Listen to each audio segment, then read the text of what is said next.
Hello and welcome to the English Box. Today we are going to talk about the passive voice in English.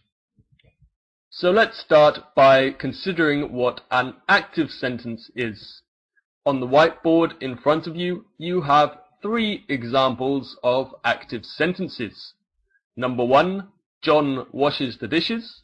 Number 2, the teacher teaches the students. And number 3, cows eat grass. Active sentences consist of a subject, John, the teacher, or cows, a verb, wash, teach, or eat, for example, and, more often than not, an object, the dishes, the students, or grass. One sentence that I hear all too often as a teacher is the sentence, "The dog ate my homework."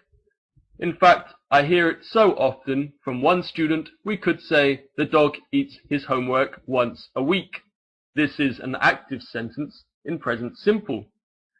So let's break this down to look at the grammatical constituents of this sentence. We have the subject, the dog, the verb, eats, the object, his homework, and a time expression, once a week. But how do we change an active sentence into a passive sentence? And why do we want to do it? Well, firstly, let's look at the how. The object from the active sentence needs to go at the beginning of the sentence. So essentially, the object becomes the subject.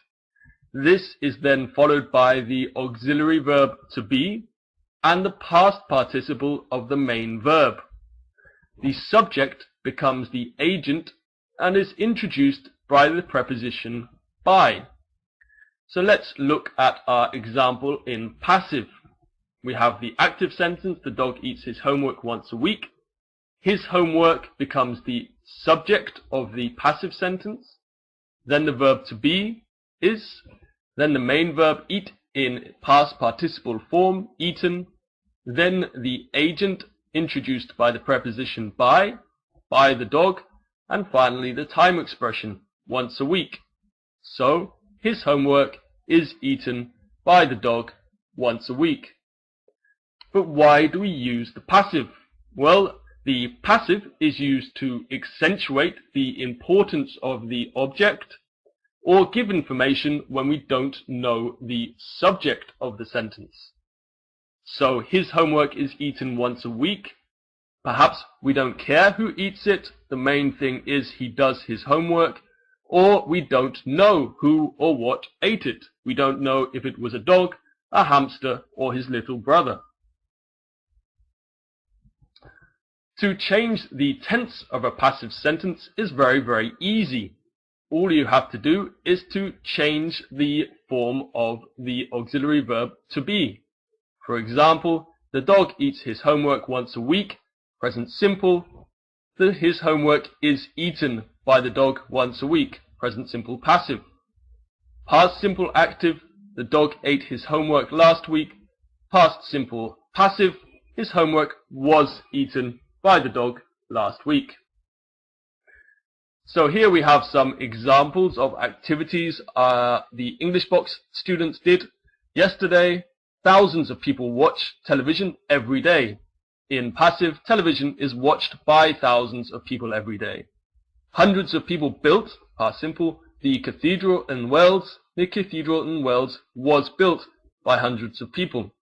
Number 3, the Beatles sang the song Taxman, past simple again. The song Taxman was sung by the Beatles. Number 4, over 1 million spectators will watch the Olympics, future, simple. The Olympics will be watched by over 1 million spectators. And number 5, the committee has considered a pay rise, present perfect simple. A pay rise has been considered by the committee. And now it's your turn. If you pause the video and complete the remaining 5 sentences and leave in the comment section on Facebook or YouTube, and I'll check your answers. So that brings us to the end of the video. We're going to make a few more videos on the passive, so watch out for those, particularly the passive with get. If you haven't already, then subscribe to our channel or click on one of the respective panels for a video all about the tenses or a video about reported speech. Thank you for watching, and I'll see you next time. Bye bye.